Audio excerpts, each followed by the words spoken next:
Assalamualaikum warahmatullahi wabarakatuh. Alhamdulillahi ala mahadana walau syukru ala ma'aulana wala hawla wala quwata illa billah. Allahumma salli ala Muhammad wa ali Muhammad ala immah wal mahdiyin wa salim tasliman katsir. Jika kita lihat gerakan-gerakan Islam di dunia ini mencakup 3 level. Level pertama, level akidah ruhiyah, akidah kerohanian. Nah, akidah kerohanian ini sebenarnya sudah dijalankan oleh para kelompok-kelompok Torekoh. Ya contohlah, misalnya Torekoh Samaniyah, Torekoh Naksabandiyah, Torekoh Rifaiyah, Torekoh Atijaniyah. Semuanya kan kelompok besar itu. Kalau berkumpul jutaan orang juga berkumpul. Tetapi itu kelompok kerohanian, kelompok ubudiyah yang langsung kepada Allah. Nggak ada urusan dengan duniawi. Dunia serahkan sama orang-orang kafir dan sebagainya. Jadi ini kelompok-kelompok ruhiyah. Kelompok ruhiyah ini walaupun menyebar ke seluruh dunia, tidak mempengaruhi dunia politik. Ya, tidak mempengaruhi dunia politik. Karena tidak didasarkan akidah akliyah, akidah berpikir, tapi akidah sami'na wa ata'na kepada mursyid, kepada guru, kepada amir dan seterusnya, ya. Nah, ini kelompok ini saya paham. Jadi kalau Jemaatut Tabligh ini sekedar menyaingi kelompok-kelompok Torekoh aja. Jadi persaingannya di sana aja, levelnya itu ruhiyah, spiritual. Nah, kemudian di atas itu ada level kelompok-kelompok dakwah yang bersifat akidah siasah, akidah politik. Jadi dia tidak sekedar berakidah secara spiritual, tapi berakidah secara politik. Dan akidah ini berpengaruh secara politik sehingga ditakuti oleh pemerintah duniawi. Contoh sederhana, Hizbut Tahrir Indonesia. Kemudian Front Pembela Islam melakukan amar ma'ruf wa nahi anil munkar, didukung oleh HTI, Hizbut Tahrir Indonesia. Mereka ini akidah apa ini? Akidah politik. Mereka berjuang secara politik sehingga mempengaruhi dunia internasional. Jadi wajar kalau HTI itu dibubarkan oleh rezimnya Pak Jokowi, wajar sekali karena dia levelnya politik. Nah, yang levelnya kerohanian, spiritual nggak akan mungkin misalnya Jamaatut Tabligh dibubarkan pemerintah, apalagi nggak ada surat izinnya kan, itu hanya kelompok beribadah saja dari masjid ke masjid ibadah kan nggak perlu pakai izin. Nah, tapi kalau yang kelompok yang politik kan dibubarkan karena dia ada izinnya dengan pemerintah gitu. Nah, jadi kelompok politik ini sebenarnya yang nanti akan terkoneksi dengan Imam Mahdi, karena Imam Mahdi itu akan memimpin secara politik. Jadi dia tidak memimpin secara spiritual saja, secara kerohanian saja, tetapi memimpin secara politik. Kalau di Indonesia, kita contoh nanti pemilu 2024 ini kan pengaruhnya besar politik ini. Contohnya akan ada pemilihan presiden, misalnya apakah Anda memilih Bapak Anies Baswedan, apakah Anda memilih misalnya Pak Prabowo ataupun Pak Ganjar, ya. Ini levelnya politik. Nah, level politik ini lebih mempengaruhi dunia ketimbang level kerohanian tadi. Ya, yang mempengaruhi dunia ini nampak aktivitasnya itu. Nah, dengan demikian saya katakan bahwa kelompok-kelompok politik inilah yang akan mempengaruhi dunia secara keseluruhan dan terkoneksi dengan Imam Mahdi yang juga nanti berkuasa secara politik. Nah, di Irak sana gerakan kami, gerakan Ansarul Imamul Mahdi, Ansarul Imamul Mahdi yang dipimpin oleh Al-Mahdi awal min Isna Asyra Mahdiyan adalah gerakan politik di sana, di Irak. Kalau di Indonesia, dia mengikuti gerakan kerohanian saja, karena tidak bisa masuk ke Indonesia secara politik. Politiknya hanya terbatas di kawasan Irak saja. Nah, kalau Hizbut Tahrir Indonesia, gerakan politik akan terkoneksi dengan gerakan Al-Yamani, gerakan Ansarul Imam Mahdi pada level politik. Insya Allah, saat dua gerakan ini, Hizbut Tahrir dari pihak Sunni dan Ansarul Al-Mahdi dari pihak Ahlul Bait. Saya katakan Ahlul Bait, tidak kata Syiah karena Syiah itu momok kan. Saya bilang dari Ahlul Bait, gerakan dari pemahaman Ahlul Bait. Inilah gerakan Al-Yamani. Sedangkan gerakan dari pemahaman sahabat itulah Hizbut Tahrir pada level politik, saya katakan. Nah, makanya saya katakan, saya perdengarkan Anda semua, sebesar apapun gerakan kerohanian yang tidak mencapai level politik, walaupun mendunia, pengaruhnya biasa-biasa saja. Contohnya, contohnya ya yang sesat lah, ya kan? Misalnya Pak Erik ini dari Ahmadiyah. Walaupun mereka ormasnya besar, tapi tidak ada pengaruh secara politik, nggak ada. Lebih berpengaruh Hizbut Tahrir ya, ketimbang Ahmadiyah. Ahmadiyah hanya berpengaruh secara spiritual. Dan itu hanya kalangannya sendiri, yang lain kan dibilang sesat, kafir dan sebagainya. Tapi kalau pengaruh politik itu beda. Seperti Hizbut Tahrir Indonesia, Front Pembela Islam itu, walaupun orang nggak setuju dengan kelompok-kelompok ini, tapi orang-orang terpengaruh oleh aktivitas mereka, akan terpengaruh oleh aktivitas kelompok-kelompok yang pada level politik ini. Demikian ya dari saya, semoga bisa dipahami pembahasan saya tentang gerakan-gerakan Islam yang ada di dunia. Ya, demikian. Wassallallahu ala Muhammadin wa ali Muhammad alimah wal mahdin wa salim tasliman katsira walhamdulillahirabbil alamin. Assalamualaikum warahmatullahi wabarakatuh. Bismillahirrahmanirrahim. Untuk Pak Kiai Romli, saya jawab begini Pak Kiai. Kalau Ahmadiyah kan sudah selesai ya, Ahmadiyah sudah selesai, kepalsuannya sudah terbukti. Itu kan Mirza Ghulam Ahmad, kepalsuannya sudah bisa dibuktikan oleh Ahli Sunnah wal Jamaah, sudah bisa membuktikan bahwa Mirza Ghulam Ahmad adalah Al-Imamul Mahdi palsu, karena dengan klaim-klaimnya yang mengatakan dia adalah nabi yang tidak membawa syariat Atban, bahkan dia tidak memimpin sebuah negara pun. Jadi sudah jelas dia memang palsu, karena Imam Mahdi yang asli tentu dia memimpin kekuasaan politik ya. Itu pertama. Kedua, tentang Syed Ahmad Hasan, diyakini atau dianggap pada detik ini, hari ini, oleh semua ulama Ahli Sunnah wal Jamaah, bahkan semua ulama Syiah adalah palsu atau tidak sah atau dan sebagainya. Itu tidak berarti apa-apa. Seperti ada sebongkah emas dipegang seseorang, kemudian orang semua mengatakan itu emas palsu, itu tidak masalah selama emas itu belum dibelanjakan dan belum terbukti kepalsuannya. Jangan-jangan tembaga kan begitu. Kenapa? Karena emas tersebut tidak bisa membuktikan keasliannya. Jadi kalau dituduh itu tembaga, itu bukan emas asli, itu nggak masalah ya. Ya, itu pertama. Kedua, memang Syed Ahmad Hasan sekarang belum masa pembuktian. Hanya orang-orang tertentu yang mengimani, seperti para ansornya, para pengikutnya. Itu saja yang beriman kepada beliau. Jadi artinya yang beriman terbatas. Dan orang lain pun yang tidak mengimani tidak dianggap berdosa. Karena apa? Karena statusnya masih keimanan yang bersifat fardu kifayah. Cukuplah beberapa orang yang mengimani, yang lain nggak beriman, nggak masalah. Karena pembuktiannya belum terjadi. Namun, nah ini namunnya, yang asli itu kan ada tanda Pak. Yaitu pertama akan dibaiat di antara rukun dan makom. Rukun itu rukun Yamani, ada rukun Hajar Aswad, kan di situ ada daerah rukun ya, rukun Al-Yamani. Kemudian ada di situ makom Ibrahim, tempat berdirinya Nabi Ibrahim kan. Nah, itu kan di sekitar Ka'bah itu akan terjadi pembaiatan oleh 313 orang ulama yang membaiat Imam Mahdi.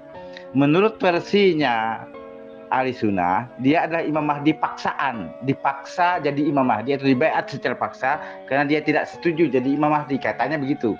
Dan kemudian beliau ini sendiri tidak mengerti bahwa dirinya Imam Mahdi. Jadi Imam Mahdi yang nggak ngerti dirinya Imam Mahdi dipaksa oleh umat 313, kemudian dengan secara terpaksa dia menerima menjadi Imam Mahdi dalam satu malam pengislahan begitu kan. Baru dikasih ilmu dalam satu malam oleh Allah bahwa dia ini memang Imam Mahdi kan begitu. Akhirnya dia menerima. Itu kan versinya Sunni kan begitu.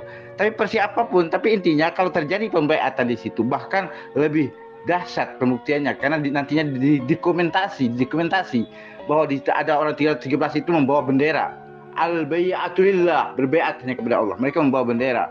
Setidak-tidaknya satu atau dua orang dari mereka membawa bendera. Kemudian yang dibaiat adalah Imam Ahmad Al-Hasan bin Ismail bin Saleh bin Husain bin Salman bin Muhammad bin Hasan, dibaiat di sana. Karena dibaiat antara rukun dan makom itu namanya Ahmad Abdullah atau Al-Mahdi. Jadi dia pembayatan di sana. Ya, dan kitab Al-Ghaibah Setusi yang dibayat itu beliau, bukan Imam Mahdi yang gaib itu, bukan. Dibayatlah di antara rukun dan makom itu. Nah, kemudian setelah terjadi pembayatan dan itu ditunggu oleh seluruh orang-orang yang menunggu kedatangan Imam Mahdi, kalau sudah dibayat di antara rukun dan makom itu tiada lain itu orangnya.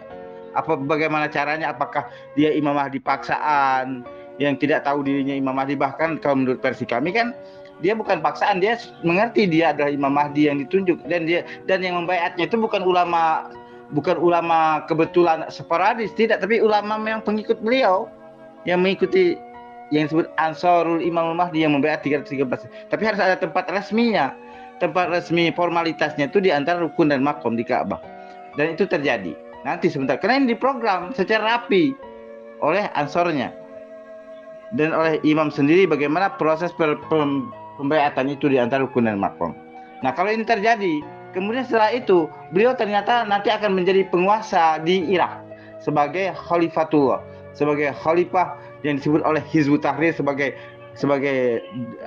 Daulatul Khilafah Alamin Haji Nubuwah. Sebenarnya Daulatul Adi Ilahi Al-Mahdawiyah, hanya istilah yang beda, tapi seperti apa yang diperjuangkan HTI itu, ingin menegakkan negara khilafah. Maka beliau memimpin khilafah di Irak, pusat ibu kotanya Najaf al-Ashraf. Kemudian di situ ada kantornya, sudah ada siap untuk sebagai ibu kota negaranya. Kemudian berdirilah negara Daulatul Adi Ilahi, runtuhlah negara yang hari ini negara Irak yang berdasarkan demokrasi, karena dia Republik Irak kan, karena berubah menjadi Daulatul Adi Ilahi, negara keadilan ilahi, negara khilafah Al-Mahdawiyah itu. Maka tentu orang-orang yang menunggu kedatangan Imam Mahdi, sekaligus menunggu Daulatul Adi Ilahi, negara khilafah itu akan setuju semua. Ternyata dia Ahmad Al-Hasan yang tadi itu, yang tidak disetujui oleh ahli sunnah tadi. Nah, kalau sudah kondisinya begini, ini kan pembuktian emas asli ini, pembuktian Imam Mahdi asli, masih dia menolak, ya saya nggak tahu lah bagaimana psikologis orang yang hari ini mengatakan palsu. Bagaimana kalau terjadi itu, kejadian itu sudah terjadi nantinya dengan dua kondisi tersebut, yaitu pembayatan Imam Mahdi di antara rukun dan makom di Ka'bah, kemudian yang kedua berdirinya negara Daulatul Adi Ilahi, negara Irak berubah menjadi sistem pemerintahan Al-Mahdawiyah, dari sistem republik menjadi sistem Al-Mahdawiyah, revolusi Irak intinya. Dulu kan pernah revolusi Iran, itu revolusi Iran tahun 1979, revolusi Syiah kan. Revolusi Syiah itu mengubah kerajaan Pahlavi menjadi Republik Islam Syiah Iran yang sekarang kan, yang dibangga-banggakan orang Syiah. Nah, sekarang nanti akan dibangga-banggakan oleh Al-Yamani, yang mana nanti negara Irak berubah menjadi negara Imam Mahdi. Nah, pada saat itu terjadi, apakah dunia internasional menolak? Dan bagaimana orang-orang yang mengatakan dia ada Al-Mahdi palsu? Kalau itu sudah terjadi, tinggal perhitungkan sendiri, dengarkan sendiri, dan itulah keyakinan kami nanti ke depan. Tidak lama lagi, mungkin 2024, 2005, 2026, 2028 ini tinggal tunggu saja hari hanya ya. Mudah-mudahan 2024 ini pas Anies Baswedan jadi presiden, ya di sana juga di Irak terjadi revolusi juga.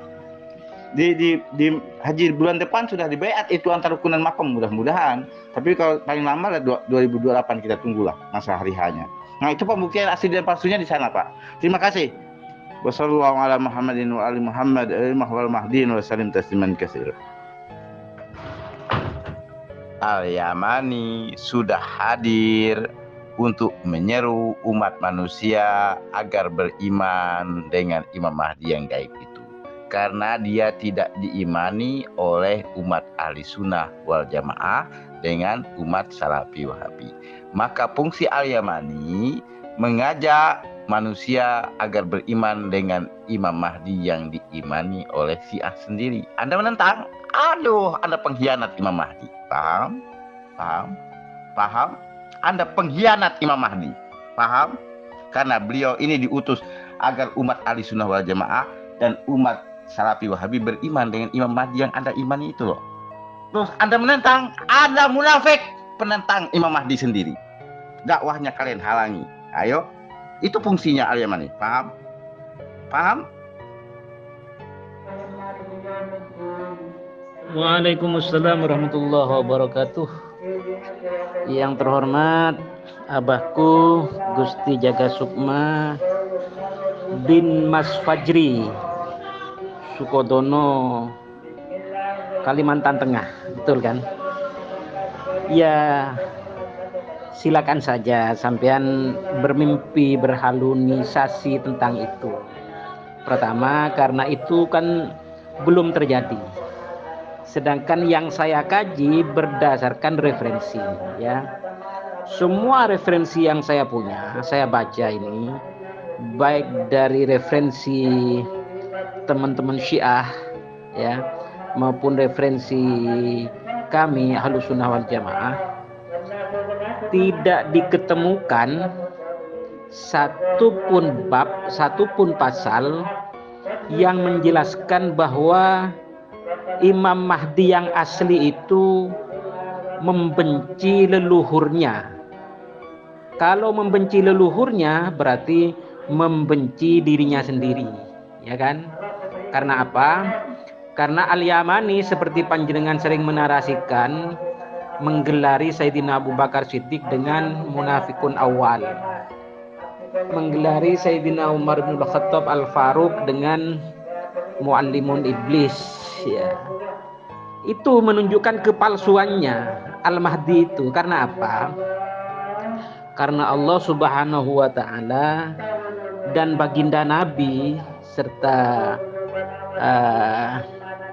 12 imam itu bukan hanya imamnya kaum Syiah loh. Itu imam dalam arti panutan kami juga, karena zuriyah Rasulullah semua itu tidak pernah membenci leluhurnya. Karena apa? Karena Imam Ja'far Shadiq itu pernah menyatakan, diriwayatkan dalam hadis Ad-Daruqutni bahwa walladhi waladani Abu Bakrin marrataini, aku Imam Ja'far Shadiq alaihi salam radhiyallahu ta'ala anhu telah dilahirkan oleh Sayyidina Abu Bakar Siddiq 2 kali, ya. Ini jadi Imam Ja'far Shadiq itu punya ayah Muhammad Bakir kan. Istrinya dari Imam Muhammad Bakir itu Ummu Farwah binti Qasim bin Muhammad bin Abu Bakar. Ya, dari ayahnya Ummu Farwah. Kalau ibunya Ummu Farwah yaitu Ummu Farwah bin Asma binti Abdurrahman bin Abu Bakar. Ini leluhurnya Imam Ja'far Shadiq. Al-Yamani berani mencela, menggelari dengan munafikun awal. Itu kan kurang ajar banget itu. Itu menunjukkan Al-Yamani itu atau siapapun yang menerasikan demikian adalah Al-Mahdi palsu, gitu kan? Ya, bahkan Allah Subhanahu wa taala dalam Quran surat At-Taubah, Quran surat Al-Fat itu sangat menghormati semua sahabat Nabi, ya kan? Apalagi sahabat besar Abu Bakar, Umar, Utsman, Ali, ya kan? Bahkan Imam Ali itu sendiri, ya, di dalam beberapa kitab itu, misalnya di dalam Bikharul Anwar juz 12 halaman 299, di dalam Waqatu Siffin halaman 102, di dalam Mustadrak Al-Wasail juz 12 halaman 306 itu Imam Ali pernah berkalam demikian, Aba Gusti Jaga Sukma. Karihtu lakum antakunu la'anina syattamina. Saya Imam Ali tidak senang jika panjenengan semua menjadi tukang laknat, dan saya tidak senang kan juga iwanya atof ini, dan saya Imam Ali tidak senang jika panjenengan semua menjadi tukang caci, gitu loh. Nah ini Imam Ali. Jadi Al-Yamani itu tidak patuh terhadap kalimatnya Imam Ali, ya berarti itu Mahdi palsu kan. Gitu, banyak buktinya. Dan lagi yang penting, kitabnya Apusi itu tidak hanya Al-Ghaibah itu saja, dan hadisnya tidak hanya satu yang sampean baca itu saja, banyak. Jadi banyak kitab yang lebih penting dari dari Al-Ghaibah itu, yaitu yang paling penting adalah At-Tahdhibul Ahkam. Itu menjadi kutubul arba'ah, degree atau tingkat yang ketiga itu. Dan Al-Istibsar menjadi degree atau tingkat yang keempat. Jadi dalam kutubul arba'ah itu ada 4 kitab Syiah paling otoritatif, kitab hadis. Jadi Al-Kafi, Man la yahdurul faqih, Tahdhibul Ahkam, dan Al-Istibsar itu. Bahkan At-Tusi itu pernah punya kitab tafsirnya, mana Tafsir At-Tibyan, dan pernah mempunyai kitab khusus membahas tentang konsep imamah, yaitu Talhisus Syafi. Jadi kalau Al-Ghaibah memang khusus membahas tentang Imam Mahdi gitu loh. Jadi membaca karangan kitab At-Tusi itu tidak hanya satu hadis itu pun diulang-ulang dan menjadi patokan besar, tidak. Gitu kan? Bahkan itu sekali lagi, siapapun yang menarasikan mencela semua sahabat Nabi, terutama sahabat besar, terutama Abu Bakar, Umar, dan Utsman, juga Imam Ali, itu bertentangan kok. Ya dengan Quran, bertentangan dengan penghormatan baginda Nabi, bertentangan dengan pendapat Imam Ja'far Shadiq, bertentangan dengan pendapat Imam Ali sendiri. Nah, justru karena bertentangan itu, maka siapapun, baik itu Al-Yamani atau siapa, yang mencela sahabat Abu Bakar, mencela sahabat Umar, itu pasti Mahdi palsu. Itu yang ketiga. Terus yang terakhir itu begini. Tentang Imam Mahdi itu kan berupa nubuatan itu. Saya membaca suatu keterangan ya di dalam kitab Mu'tabaroh, Thariqah Mu'tabaroh ya. Tanda-tanda Imam Mahdi itu nanti turunnya di akhir zaman. Saya baca ini. Bismillahirrahmanirrahim. Wa basyarahu sayyidul wujudi sallallahu alaihi wasallam bi anna jami'a turqi satatu mahillu fi akhiriz zamani wa la tabqa illa tariqatuhu radhiyallahu ta'ala anhu, yakni at-tariqatu al-ahmadiyah, al-muhammadiyah, al-ibrahimiyah, al-hanifiyah, at-tijaniyah.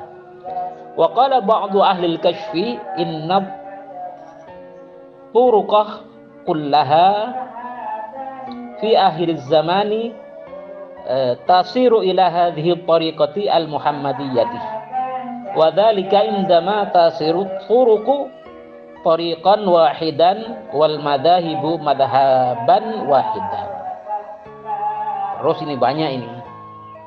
Jadi nanti di akhir zaman menjelang kemunculan Imam Mahdi itu 360 thariqah mu'tabaroh itu berdasarkan hadis At-Tabrani juga di dalam kitab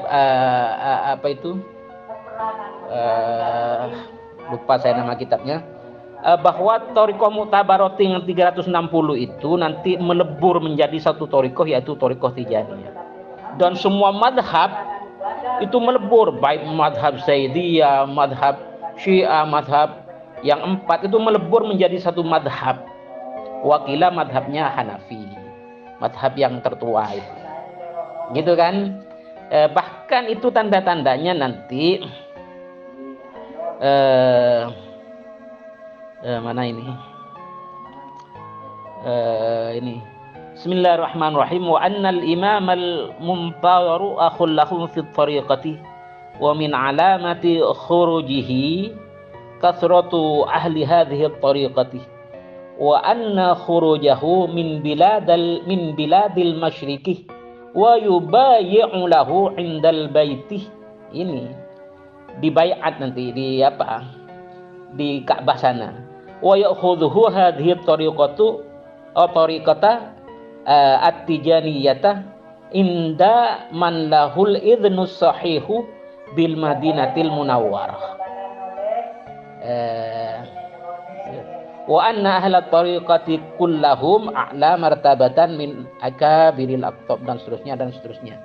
Jadi nanti Imam Mahdi itulah yang dibaiat ya, di antara dua rukun itu, dan mendapatkan izin mengambil sanad thariqah Tijaniyah itu mana?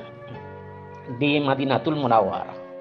Bukan Al-Yamani, bukan siapa, itu halusinasi, itu karangan itu.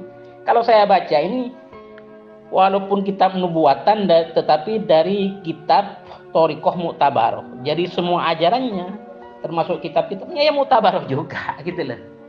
Ya begitu. Jadi nanti yang dibaiat itu ya Imam Mahdi Al-Muntadhar itu, yang masih ditunggu. Al-Hasani atau Al-Husaini, yang banyak berkalam adalah Al-Hasani. Begitu abahku Gusti Jaga Sukma dibaca referensinya begitu biar mantap pakai telur gitu. Jadi karangan At-Tusi itu tidak hanya satu hadis dalam kitab Al-Ghaibah itu saja, banyak abah. Mohon panjenengan bisa mempelajari banyak. Jadi 100 berapa itu karangannya dibaca. Kan saya tadi membaca dari Biharul Anwar, dari ini. Begitu dibacanya dari semua sisi. Jangan hanya hadis itu saja, kitabnya itu saja menjadi pedoman pokok. Ya gak bisa begitu. Apalagi yang paling penting itu mencela Abu Bakar, mencela Umar. Wah kacau itu. Itu menunjukkan kepalsuannya pasti itu sudah. Saya berani mengatakan itu Imam Mahdi palsu karena bertentangan dengan Al-Qur'an, ayat Al-Qur'an surat At-Taubah dan surat Al-Fat, juga bertentangan dengan baginda Nabi ya. Di mana baginda Nabi mengagungkan semua sahabatnya dengan keagungan masing-masing, tidak perlu dipertentangkan. Jadi dan bertentangan dengan sikap Imam Ali, sikap Imam Ja'far Shadiq yang mengagungkan semua sahabat Nabi, terutama mengagungkan leluhurnya Imam Ja'far Shadiq. Kalau leluhurnya Imam Ja'far Shadiq dicela oleh Al-Yamani, berarti mencela juga Imam Ja'far Shadiq kan? Bagaimana seorang dikatakan Al-Mahdi, 12 imam, 12 Mahdi, kalau imamnya saja dicela?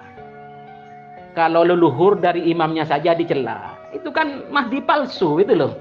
Itu fakta referensi gitu loh.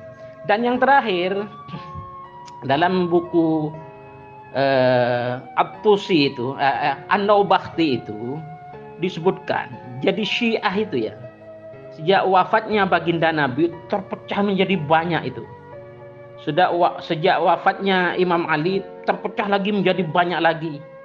Wafatnya Imam Hasan pecah-pecah lagi. Wafatnya Imam Husain pecah-pecah lagi. Wafatnya Imam Ali Zainal Abidin pecah-pecah lagi. Itu menunjukkan dua kemungkinan.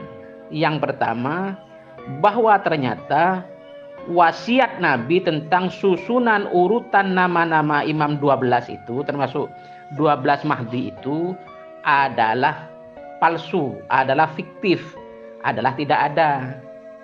Atau kalaupun itu ada, mengapa para imam yang merupakan saudara-saudara juga dari Imam 12 itu merebut jabatan imam itu dalam tanda kutip? Berarti apakah imamnya ini yang juga saudara-saudara dekat dari Imam 12 itu yang tidak patuh atau membangkang terhadap surat wasiat, atau surat wasiatnya memang tidak ada, kan begitu? Itu saja gak bisa dijawab oleh siapapun, ulama Syiah atau siapa. Pertanyaan saya yang sederhana ini. Begitu, ini hampir 15 menit. Mohon maaf abahku Gusti Jaga Sukma bin Haji Muhammad Fajri, Sukodono, Kalimantan Tengah. Mohon izin kalau saya salah baca, salah makna, mohon dikoreksi Abah, karena ini berbagai kitab dan saya tidak pakai kacamata ini. Dan panjenengan tahu sendiri kalau kitab itu kan tidak. Salam. Oh, WiFi, Mosong WiFi sebelah timur itu. Rumah sebelah timur sendiri. 1 ya, 1, 2, 3, 4 itu. Ya, Mas, makasih Mas. Aduh, ya Abah Jaga Sukma itu ada tukang WiFi mau masang WiFi di ponakan saya ini. Ya, terima kasih ya Pak Gusti Jaga Sukma. Lanjut. Mohon izin, mohon maaf. Ya, jadi begini Pak. Menjelaskan fakta itu bukan berarti kebencian. Menjelaskan fakta berarti kebencian. Itu adalah kejujuran. Dan beliau mengatakan di dalam kitab beliau itu tentang pembahasan tentang Abu Bakar itu kan kalimatnya begini Pak. Bahwa tidak ada seorang pun beriman di dalam goa itu kecuali Rasulullah. Padahal kan di situ ada Abu Bakar. Nah, artinya beliau tidak mengatakan Abu Bakar kafir, tetapi penafsiran kami sebagai pengikutnya berarti kafir gitu loh Pak. Jadi tidak ada beliau mengatakan Abu Bakar kafir, nggak ada. Cuma kalimat beliau begitu halusnya, tidak seorang pun beriman di dalam goa itu kecuali Rasulullah. Padahal dalam goa itu kan ada Abu Bakar, itu pertama. Kedua, dalam kitab yang lain dia mengatakan tidak Abu Bakar Pak, tapi Abu Fulan, munafikun awal. Nah, kemudian tentang di kitab At-Tih itu juga ada tentang apa-apa yang terjadi tentang yang dilakukan oleh Abu Bakar dan serombongan orang-orang munafik. Nah, begitu kalimatnya. Jadi artinya memang secara bahasa beliau tidak secara langsung, kamilah para pengikutnya saja mengartikan begitu lebih tajam, lebih tegas dari pernyataan beliau sendiri. Itu pertama. Kedua, Bapak bilang kan halusinasi, kan gitu. Keduanya halusinasi itu kan artinya ya berhayal kan. Tapi kan semuanya berhayal Pak.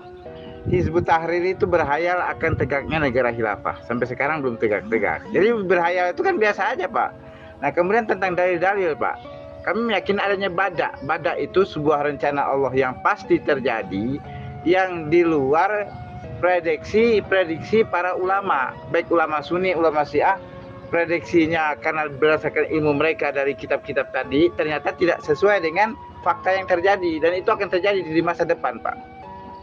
Yang mana kejadian itu di luar dugaan, bahwa Imam Mahdi yang ditunggu oleh umat Ahlussunnah wal Jamaah itu ternyata adalah wasi dan utusan dari Imam Mahdi yang ditunggu oleh Syiah. Berarti ada dua Imam Mahdi dong Pak. Nah ini kan di luar dugaan dua belah pihak Pak. Karena masing-masing pihak itu kan punya Imam Mahdi. Ahlussunnah wal Jamaah menunggu Imam Mahdi, Syiah menunggu Imam Mahdi, dan kedua belah pihak saling menyalahkan, saling mengatakan yang ini benar, kata Syiah ya dia yang benar, Imam Mahdi dia yang benar, yaitu Imam ke-12 itu kan, dan dia gaib. Dan Ahlussunnah bilang tidak, yang Imam Mahdi itu lahir di akhir zaman. Ternyata memang kedua-duanya benar gitu loh. Kedua-duanya benar, tapi sosoknya berbeda. Bahwa Imam Al-Yamani ini bukan Imam Mahdinya Syiah, tapi utusan dan wasitnya Imam Mahdi Syiah. Dan dia adalah merupakan Imam Mahdi yang ditunggu oleh umat Ahlussunnah wal Jamaah. Terlepas mengatakan palsu atau tidak hari ini tidak masalah. Saya jelaskan tadi kan, ya tidak masalah. Kenapa? Keaslian dan kepalsuannya tadi itu akan terungkap setelah dua tanda tadi. Setelah ada pembeatan di antara rukun dan makom oleh 313 ulama, ya. Kemudian berdirinya Daulatul Adli Ilahi, negara keadilan ilahi, negara istilah Hizbut Tahrir tadi ada daulah khilafah ala minhajin nubuwah, summa takunu khilafatan ala minhajin nubuwah, itu berdirinya di Irak yang langsung dipimpin oleh revolusionernya mengubah negara Irak itu menjadi negara Al-Mahdawiyah atau negara khilafah tadi oleh Imam Al-Yamani sendiri. Nah, fakta ini kan di luar konteksnya pengetahuan Sunni maupun Syiah Pak. Itu hanya pengetahuan dari kami pengikut Al-Yamani. Jadi begini Pak. Jadi intinya memang hari ini kita boleh aja saling klaim kebenaran ada di pihak siapa. Tetapi saat faktanya terjadi dua perkara tadi, nah tinggal perhitungkan sendiri, kan gitu. Setelah faktanya terjadi dua perkara tersebut, tinggal kita pikirkan sendiri. Kenapa? Karena rencana Allah itu bukan rencana ulama Sunni maupun ulama Syiah, bukan. Dan ilmu Allah itu tidak flex dengan ulamanya ilmu Sunni dan Syiah. Seandainya semuanya itu ilmu Allah flex Pak, nggak ada Sunni Syiah. Islam itu umatan wahidah. Kenapa ada Sunni Syiah? Menunjukkan ilmu yang ada pada ulama Sunni dan ilmu yang ada pada ulama Syiah adalah rekayasa Allah, tidak sesuai dengan ilmu yang hakiki pada Allah sendiri. Allah Subhanahu wa taala itu tidak pengetahuannya tentu umat Islam itu kan satu Pak. Umat Islam itu satu. Kalau ilmunya Allah itu umat Islam itu satu, nggak ada Sunni, nggak ada Syiah. Tetapi ada Sunni Syiah, kenapa? Karena itu pengetahuan ulama, pengetahuan sejarah. Adanya Sunni, adanya Syiah, ini pengetahuan sejarah, bukan pengetahuan Allah secara hakiki. Allah itu menghendaki Islam itu nggak Sunni, nggak Syiah, nggak Wahabi. Islam ya Islam. Itu ilmu Allah yang sebenarnya. Tetapi kenapa ada Sunni dan Syiah? Nah, itulah program pewayangannya, Pak. Si Dalang itu tahu kebenaran seperti apa, tapi si Dalang buat cerita wayangnya begini, Pak. Ada Kurawa, ada Pendawa, ada Sunni, ada Syiah. Begitu loh, Pak. Kalau Bapak tahu filsafat. Jadi intinya seperti itu. Saya pikir kebenaran bukan pada ahli sunnah wal jamaah, kebenaran bukan pada Syiah, tapi kebenaran pada Imam Mahdi yulad fi akhir zaman, yang ditunggu oleh umat ahli sunnah wal jamaah. Dia wasi dan utusan Imam Mahdi yang ditunggu oleh umat Syiah. Itu kesimpulan saya, Pak. Terima kasih. Wassallallahu ala Muhammadin wa ali Muhammad alaihi wal mahdiin wa salim tasliman katsira walhamdulillahirabbil alamin. Oke, waalaikumsalam warahmatullahi wabarakatuh. Yang terhormat, yang saya banggakan, abahku Gusti Jaga Sukma bin Haji Mas Irfan dari Sukodono, Kalimantan Tengah. Iya. Jadi sekali lagi ya, semua jawaban panjenengan ini tidak berdasarkan referensi. Ya, karena tidak berdasarkan referensi, ya kita anggap apa ya yang enak itu, yang enak bagi panjenengan ya. Apa hoak gitu, apa khayalun, apa ya apalah, yang penting tidak menyinggung panjenengan. Yang penting itu semua omongan yang tidak bereferensi gitu aja. Sedangkan saya mengkaji kan berdasarkan referensi dari kitab-kitab ulama Syiah dan Sunni, gitu kan. Sekali lagi bahwa Al-Mahdi itu nanti, saya tadi membacakan dalil yang dibaiat di antara dua rukun itu adalah bukan Al-Yamani yang membenci sahabat besar, terutama sahabat Abu Bakar dan sahabat Umar, di mana ya dua sahabat itu dan semua sahabat Nabi diagungkan oleh Allah, ya kan? Diagungkan oleh Allah berdasarkan Quran surat At-Taubah ayat 100. Bismillahirrahmanirrahim. Was-sabiqunal awwaluna minal muhajirin wal ansar walladzina tabauhum biihsanin radhiyallahu anhum wa radu an wa adda lahum jannatin tajri tahtahal anharu khalidina fiha abada dzalikal fawzul azim. Shadaqallahul azim. Di sini orang-orang yang terdahulu lagi, yang pertama-tama masuk Islam, maksudnya dari golongan muhajirin dan dari golongan ansor, dan orang-orang yang mengikuti mereka dengan baik, Allah ridho kepada mereka dan mereka pun ridho kepada Allah, dan seterusnya kan. Ini pengakuan Allah ini ya, otomatis pengakuan Rasulullah juga di dalam Quran surat Al-Fat ayat 18. Bismillahirrahmanirrahim. Laqad radhiyallahu 'anil mu'minina idh yubayyi'unaka tahta syajarati fa'alima ma fi qulubihim fa'anzala sakinata 'alaihim wa asabahum fathan qariba. Shadaqallahul azim. Sesungguhnya Allah telah ridho terhadap orang-orang mukmin ketika mereka berjanji setia kepada panjenengan ya Muhammad di bawah pohon. Bai'atul Ridwan termasuk di sana para sahabat itu. Maka Allah mengetahui apa yang ada dalam hati mereka, lalu menurunkan ketenangan atas mereka dan memberi balasan kepada mereka dengan kemenangan yang dekat waktunya. Kan begitu kan? Bahkan di dalam Quran surat Al-Fat ayat 29. Bismillahirrahmanirrahim. Muhammadur Rasulullah walladzina ma'ahu wasyidda'u 'alal kuffari ruhama'u bainahum tarahum ruk'an sujjadan yabtaghuna fadlan minallahi wa ridwana. Muhammad itu adalah utusan Allah, dan orang-orang yang bersama dengan Muhammad itu adalah keras sikapnya terhadap orang-orang kafir, maksudnya kafir harbi di sini kan, tetapi berkasih sayang, lemah lembut terhadap sesama mereka. Panjenengan melihat mereka itu ruku dan sujud mencari karunia Allah dan keridhoannya Allah. Begitu kan? Hadis Nabi banyak. Jadi hadis riwayat Bukhari itu haddatsana Adam bin macam-macam ini. Artinya begini. Dari Abi Sa'id Al-Khudri bahwa baginda Nabi sallallahu alaihi wasallam bersabda, "Janganlah panjenengan semua mencaci para sahabatku. Andaikan panjenengan semua bersedekah dengan emas sebesar gunung Uhud, maka sedekah panjenengan sebesar gunung Uhud itu tidak bisa mengimbangi sedekah yang dikeluarkan para sahabatku, semisal 1 mud saja atau separuhnya." Gitu kan? Banyak hadis-hadis yang menjelaskan keagungan para sahabat. Bahkan Imam Ja'far Shadiq itu sekali lagi itu mengagungkan sahabat Abu Bakar karena Imam Ja'far Shadiq cicitnya dari Sayyidina Abu Bakar.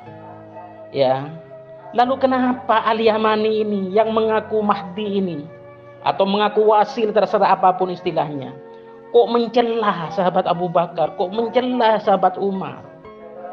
Yang mana kedua sahabat itu dan sahabat Nabi semuanya diagungkan oleh Allah berdasarkan paling tiga ayat Quran tadi, dan diagungkan oleh baginda Nabi, dan diperintahkan jangan mencela dalam hadis-hadis yang banyak itu.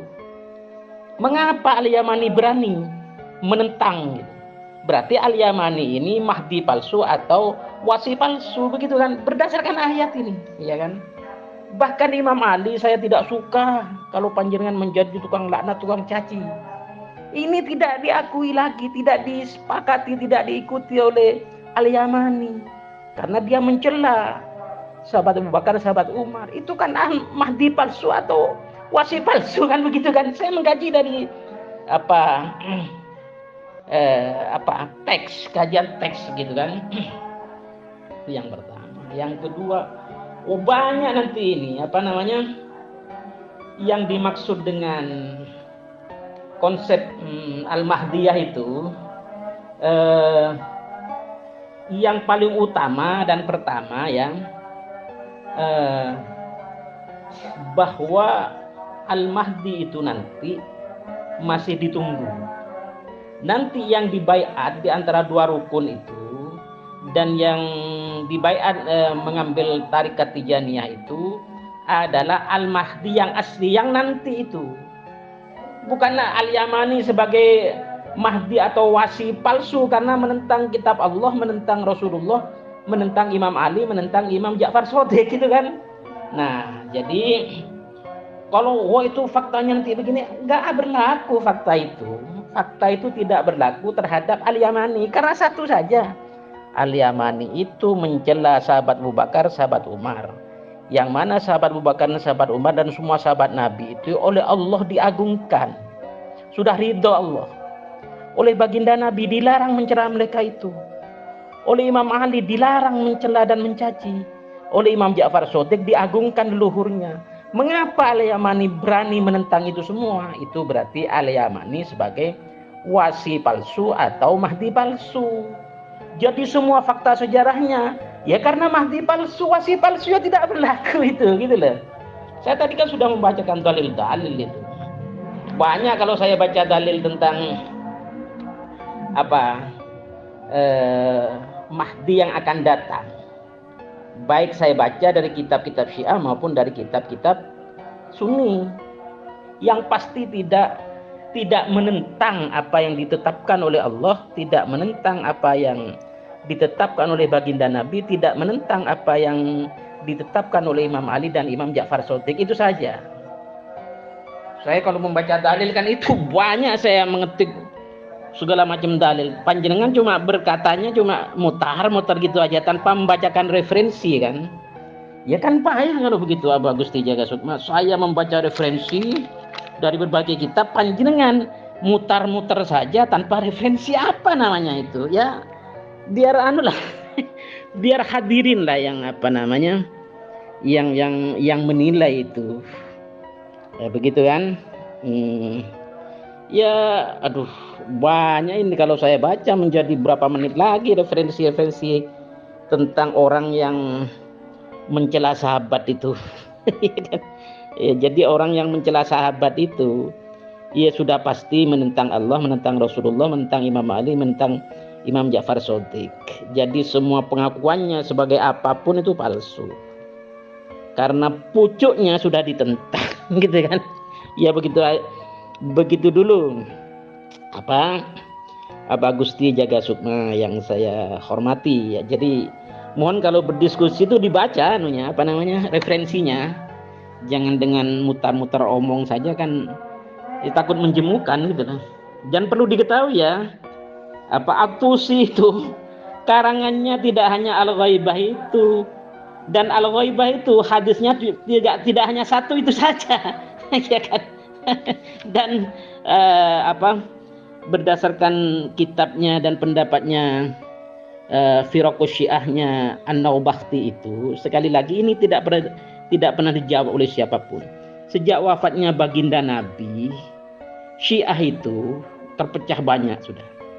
Sejak wafatnya Imam Ali, Syiah itu terpecah banyak. Sejak wafatnya Imam Hasan As-Sibti, Syiah itu pecah banyak lagi.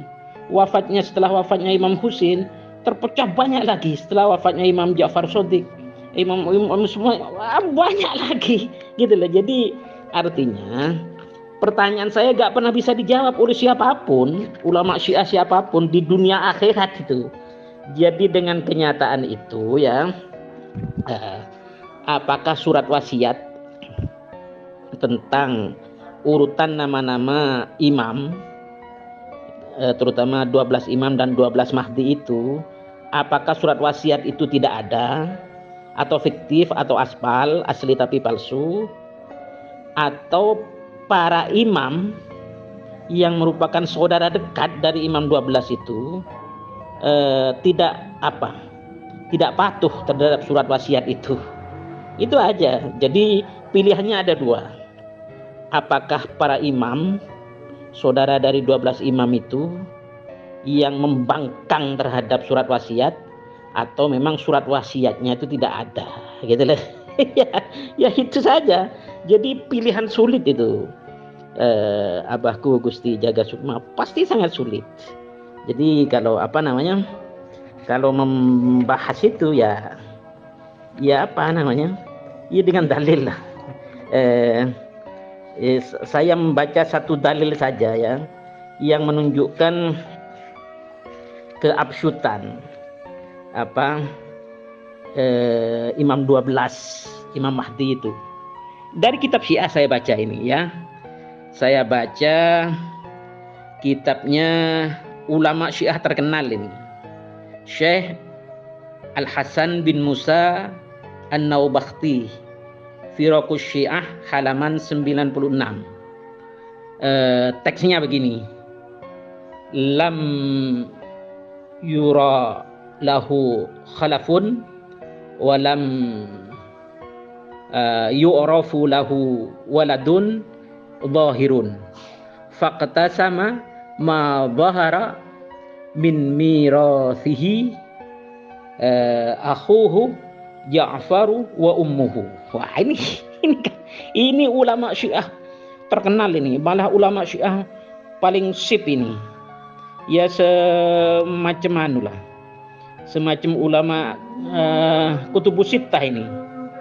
Dalam kitabnya Firaqus Syiah ya, halaman 96, An-Naubakhti ini berkalam begini.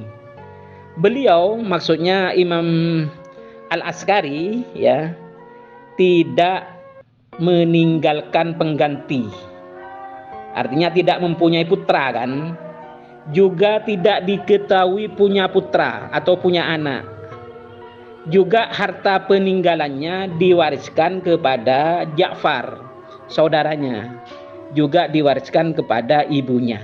Nah ini menunjukkan bahwa Al-Mahdi yang gaib itu bukan anaknya, bukan putranya Imam Al-Askari. Karena Imam Al-Askari tidak punya anak, tidak punya putra. Ini salah satu saja saya baca ini. Nanti banyaklah, panjang dah. Apalagi ya itu aja dulu, ini menjelang asar ini. Demikian Abahku Gusti Jaga Sukma, Sukodono, Kalimantan Tengah. Bah, apa dia? Padi ya? Dek padi dek. Oleh berapa padi jadi? Ya terima kasih. Ini Abah Jaga Sukma, saya dapat kiriman gabah basah belum kering. Berapa sak Dek? Berapa sak ya? Oh, cuma satu ya. Tanya Aki lah. Iya, makasih. Waalaikumsalam warahmatullahi wabarakatuh. Wahai yang terhormat, yang saya banggakan, Abah Gusti Jaga Sukma, Sukodono, Kalimantan Tengah. Jadi begini ya, kalau menafsirkan ayat Quran harus berdasarkan mufassir. Kalau mentakwilkan suatu hadis harus berdasarkan para muhaddis. Jangan diputar-putar sendiri ya. Khusus tentang Quran surat At-Taubah ayat 100 itu sudah jelas ya, bahwa Allah sangat memuliakan, sangat ridho terhadap para sahabat Nabi, terutama sahabat besar Abu Bakar, Umar, Utsman, Ali, ya kan. Dan Quran surat At-Taubah ayat 101 itu tidak satupun seorang mufassir yang menyebutkan bahwa orang-orang munafik di kalangan Madinah itu tertuju kepada sahabat besar. Tidak ada. Tetapi ya, menurut siapa? Wah, panjang ini. Saya baca tafsir Ibn Katsir, jadi As-Sa'di atau As-Su'di telah meriwayatkan ya dari Abu Malik, dari Ibnu Abbas sehubungan dengan Quran surat At-Taubah ayat 101 itu, bahwa baginda Rasulullah SAW suatu saat berdiri mengemukakan khutbah pada hari Jumat. Beliau SAW antara lain bersabda, keluarlah engkau hai fulan, karena sesungguhnya engkau adalah orang munafik. Dan keluarlah engkau hai anu, karena sungguhnya engkau adalah orang munafik. Maka orang munafik itu keluar dari masjid, berpapasan dengan Sayyidina Umar mau ke masjid, sama-sama bersembunyi ya. Akhirnya Sayyidina Umar ketika masuk masjid, salam, beruntung panjenengan Sayyidina Umar, ternyata orang-orang munafik telah dipermalukan, diusir keluar masjid, begitu kan. Dan selanjutnya tentang diazab 2 kali itu, menurut Ibnu Abbas, bahwa orang-orang munafik di kalangan Madinah yang disuruh keluar dari masjid itu, yang jumlahnya sekitar 14 orang itu, disabdakan kepada Salman Al-Farisi itu apa? Nanti disiksa 2 kali itu maksudnya yaitu siksaan pertama yaitu rasa malu ketika dikeluarkan dari masjid. Siksaan kedua yaitu nanti disiksa kubur. Hal yang sama diriwayatkan oleh As-Sauri dan As-Sa'di dari Abu Malik. Tetapi Mujahid mengatakan siksaan yang double itu yaitu dibunuh dan ditawan ya. Bahkan dalam riwayat lain disebutkan bahwa siksaan yang double itu berupa kelaparan dan siksa kubur. Banyak ini. Jadi menurut Ibnu Juraid dan semuanya itu tidak satu pun ya dari Quran surat At-Taubah ayat 101 itu merujuk kepada sahabat besar, terutama sahabat Umar dan sahabat Abu Bakar. Ini berdasarkan para mufassir. Begitu Abah Gusti Jaga Sukma. Jangan memainkan ayat, ancamannya keras itu. Ya. Man ta'allamal Qur'an bi ghairi ilmin falyatabawwa maq'adahu finnar au kama qala. Siapa saja yang berbicara Al-Quran tanpa keilmuan yang jelas, maka siap-siaplah tempat duduknya di neraka, kan begitu. Ya, terima kasih. Mohon izin, mohon maaf ini. Begitu Abah Jaga Sukma. Yang terhormat Abahku Gusti Jaga Sukma bin Haji Mas Irfan, Sukodono, Kalimantan Tengah. Jadi secara singkat saja, panjenengan tidak menampilkan referensi, tapi hanya bernarasi saja. Yang akan saya tanggapi terutama tentang narasi konsep bada.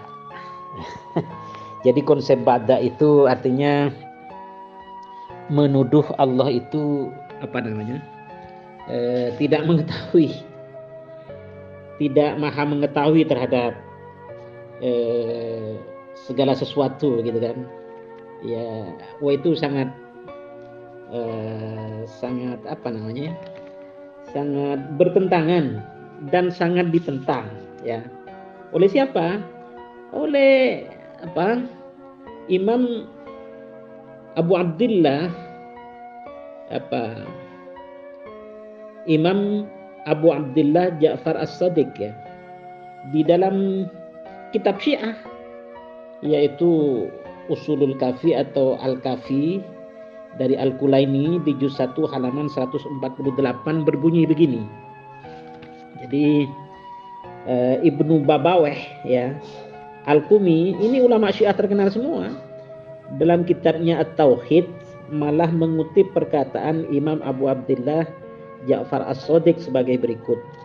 Bismillahirrahmanirrahim. An Mansur bin Hazim qala Sa'altu Abu Abdillah alaihi salam hal yakunu al-yawma syai'un lam yakun fi ilmillahi ta'ala bil amsi qala la man qala hadha fa'ahzahu Allahu qultu ara'aita ma kana wa ma huwa kainun ila yaumil qiyamati al-yasa fi ilmillah qala bala qabla ay yakhluqal khalqah. Ini Imam Abu Abdillah Ja'far As-Sadiq sendiri menolak konsep bada itu yang panjenengan sebut barusan itu tanpa mengartikan itu. Jadi dari Mansur bin Hazim beliau berkalam, aku Mansur bin Hazim pernah bertanya pada Imam Abu Abdillah Ja'far As-Sadiq alaihi salam, apakah ada pada hari ini sesuatu yang belum diketahui oleh Allah Subhanahu wa taala kemarin? Imam Abu Abdillah Ja'far As-Sadiq alaihi salam menjawab, tidak ada. Siapapun yang mengatakan hal ini, mudah-mudahan Allah Subhanahu wa taala menghinakannya. Aku Mansur bin Hazim bertanya lagi, bagaimana pendapat panjenengan ya Imam Abu Abdillah Ja'far As-Sadiq? Bukankah semua yang telah terjadi dan yang akan terjadi sudah diketahui oleh Allah Subhanahu wa taala? Beliau yang mulia Imam Abu Abdillah Ja'far As-Sadiq alaihi salatu wassalam menjawab, benar. Bahkan Allah Subhanahu wa taala mengetahui sebelum menjadikan semua makhluk. Ini kan, ini saya bahas. Ini semua pendapat panjenengan saya bantah dengan dalil dari kitab panjenengan juga. Makanya Gusti Jaga Sukma kalau bernarasi itu lebih elok pakai referensinya. Ya, lanjut. Mohon maaf kalau saya salah mengartikan, memaknakan. Ya mohon dibetulkan Gusti Jaga Sukma. Terima kasih. Pak Kiai. Bukan masalah bantah-membantah Pak Kiai. Bukan masalah bantah-membantah. Dan saya sendiri nggak pernah menghapusnya, nggak ada kepentingan menghapus segala PN-nya Pak Kiai, nggak ada kepentingan kalau saya sendiri Pak Kiai. Tetapi tentang keimanan kami setelah wafat dilanjutkan 12 imam 12 mahdi itu dalam wasiat Nabi dalam malam Senin, itu ada hak bagi kami, benar adanya. Wallahi Pak Kiai, wallahi benar hak.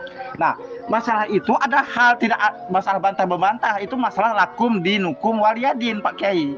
Kami beriman setelah wafat Nabi ada 12 imam 12 mahdi. Pak Kiai nggak beriman, ingkar, ya terserah gitu loh Pak Kiai. Paham Pak Kiai pengertiannya? Jadi begitu caranya Pak Kiai. Jadi kami tidak ada mengartikan dalam perdebatan, bukan. Ini keimanan kami. Kami beriman, kami yakin, percaya setelah wafat Nabi dilanjutkan 12 imam 12 mahdi. Bukan masalah bantah berbantahan, itu masalah keimanan, keyakinan, masalah akidah. Orang nggak percaya silahkan gitu Pak Kiai. Paham kira-kira gambarannya? Iya, kalau Bapak berpendapat begitu kan silahkan, itu kan keimanan Pak Kiai kan. Kalau kami beriman bahwa ada pengganti setelah wafat Nabi kan keimanan kami Pak. Bagaimana kita bisa memaksakan keimanan orang lain kan? Kalau Bapak bilang tidak ada pengganti setelah wafat Nabi, ya itu keimanan Kiai gitu loh. Kalau keimanan kami ada pengganti itu, kan ada berdasarkan wasiat Nabi. Jadi kita kan Namanya ngeyel begitu Pak Kiai, nggak betul itu.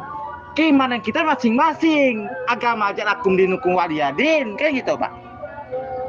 Saya beriman setelah wafat Nabi ada pengganti, Bapak Kiai nggak beriman, dia terserah gitu Pak Kiai. Jadi jangan memaksakan diri loh. Kami beriman setelah wafat Nabi ada penggantinya, yaitu Imam Ali alaihissalam. Ayo Pak Kiai, jadi jangan memaksakan diri dong. Itu keimanan Pak Kiai begitu ya silakan. Tapi kami beriman setelah wafat Nabi penggantinya dari Imam Ali. Oke? Begitu loh Pak Kiai. Jadi keimanan itu nggak boleh kita paksakan kepada orang lain. Gitu loh Pak Kiai. Ya, iman Anda seperti itu ya iman kami seperti ini. Gitu loh Pak Kiai. Masa Pak Kiai memaksa-maksakan juga? Oke.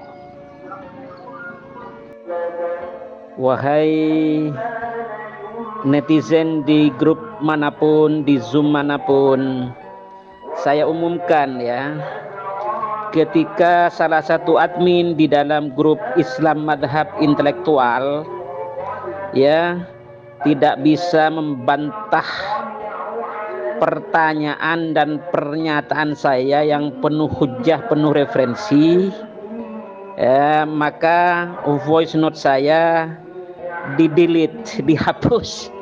Padahal voice note saya sudah duplikasi ke beberapa nomor HP saya. Jadi ini menunjukkan teman-teman Syiah itu yo amit-amit jabang bayi ya, botol, bodoh, tolol, kong, songpong, mokong, kosong, melompong ilmunya.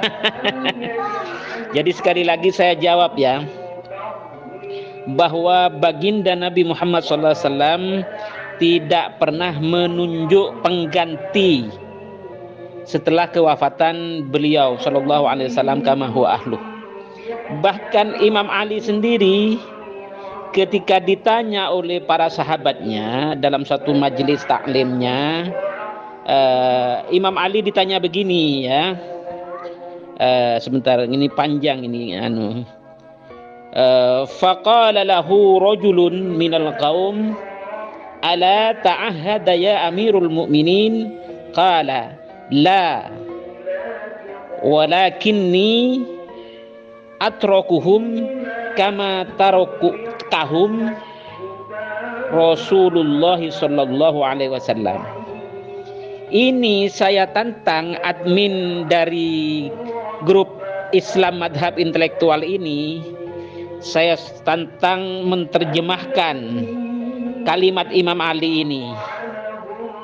Salah sudah tidak bisa menerjemahkan, Romo voice note saya dihapus. Itu yo amit-amit jabang bayi menunjukkan botol, bodoh, tolol, kong, songpong, mokong, kosong, melompong ilmunya. Terutama salah satu admin dari WA Group Islam Madhab Intelektual ya. Kalau profilnya mengatakan ini admin Zoom 8 Madhab. Ternyata beliau ini seorang Syiah yang botol, kong, songpong. Kalau tidak terima, artikan saja ya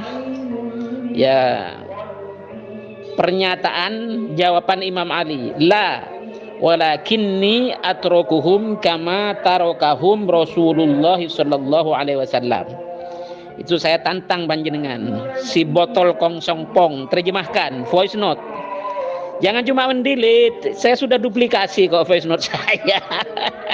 Kan begitu Beb ya? Iya, ini ditertawakan oleh Habib kecil ini. Pak Kiai, bukan masalah bantah-membantah Pak Kiai. Bukan masalah bantah-membantah.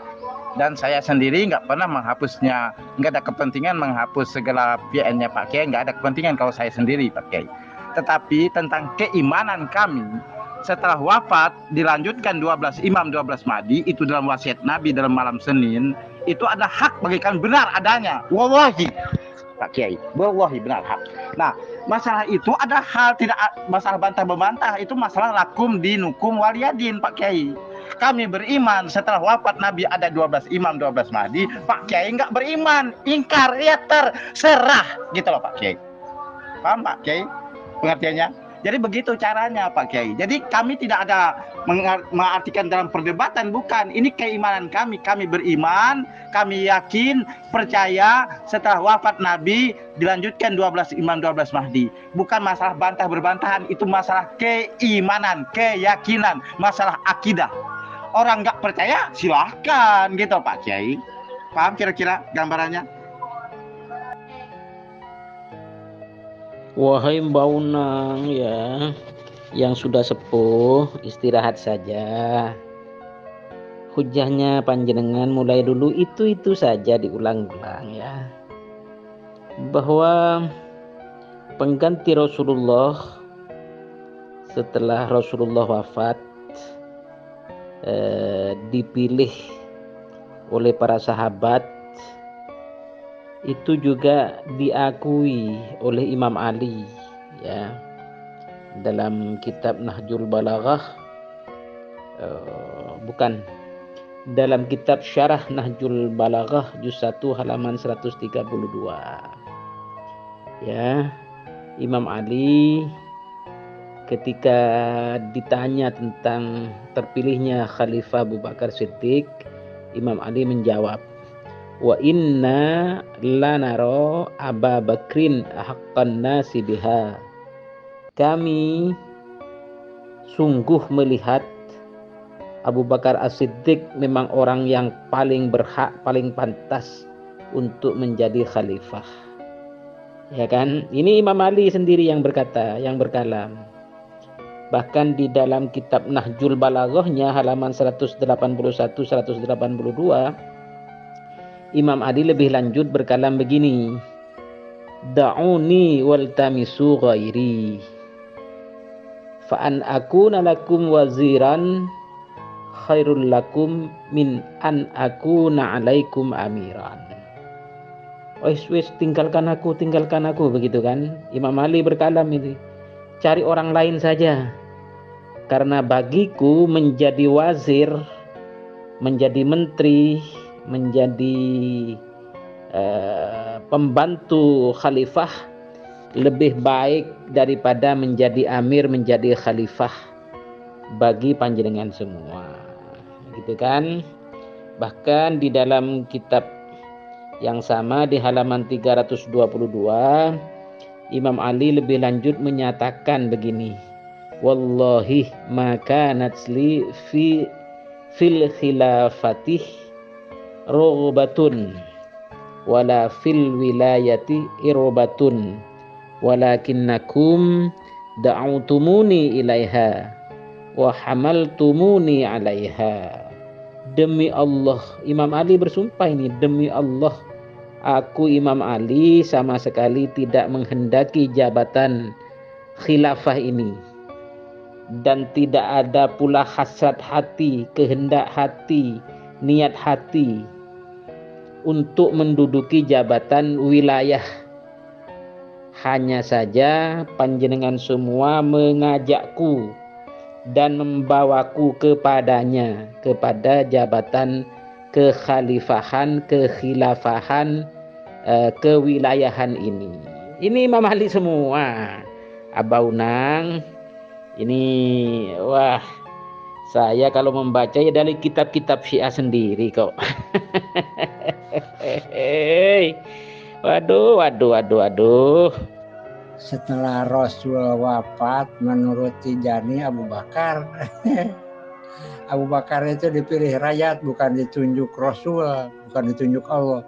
Yang ditunjuk Allah itu Imam Ali.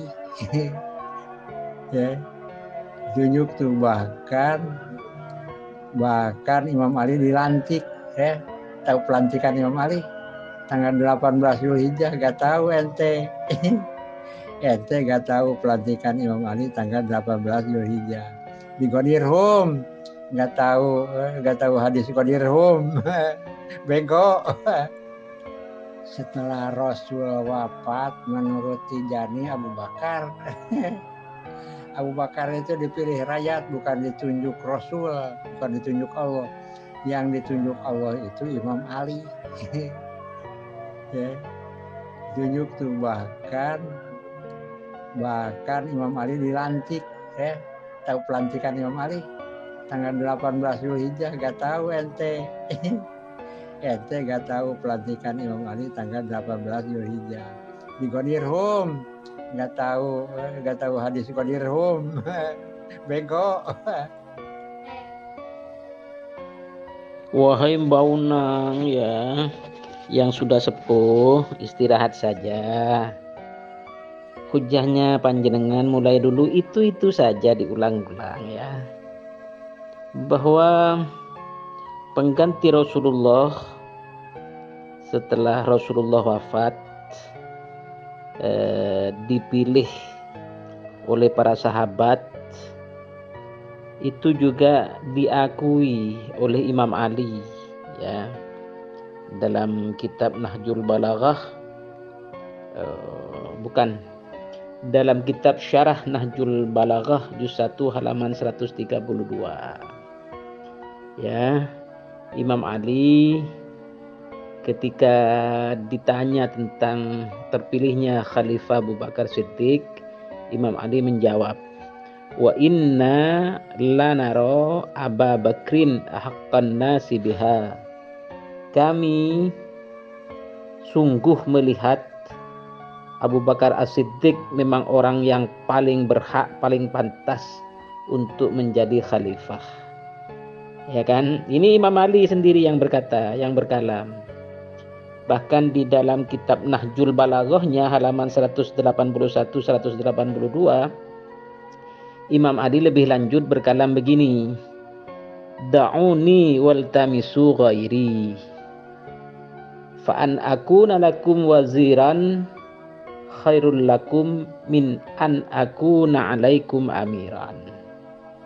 Wis tinggalkan aku begitu kan. Imam Ali berkalam itu, cari orang lain saja, karena bagiku menjadi wazir, menjadi menteri, menjadi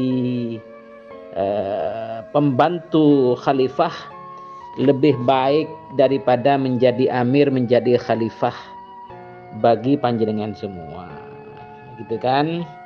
Bahkan di dalam kitab yang sama di halaman 322, Imam Ali lebih lanjut menyatakan begini, wallahi ma kanat li fil khilafatih rugbatun wala fil wilayati irbatun walakinnakum da'utumuni ilaiha wa hamaltumuni alaiha.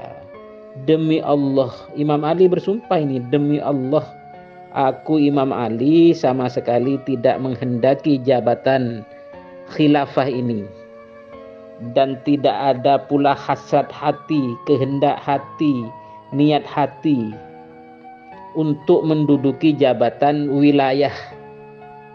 Hanya saja panjenengan semua mengajakku dan membawaku kepadanya, kepada jabatan kekhalifahan, kekhilafahan, kewilayahan ini. Ini Imam Ali semua. Abah Unang, ini wah, saya kalau membaca ya dari kitab-kitab Syiah sendiri kok. Waduh.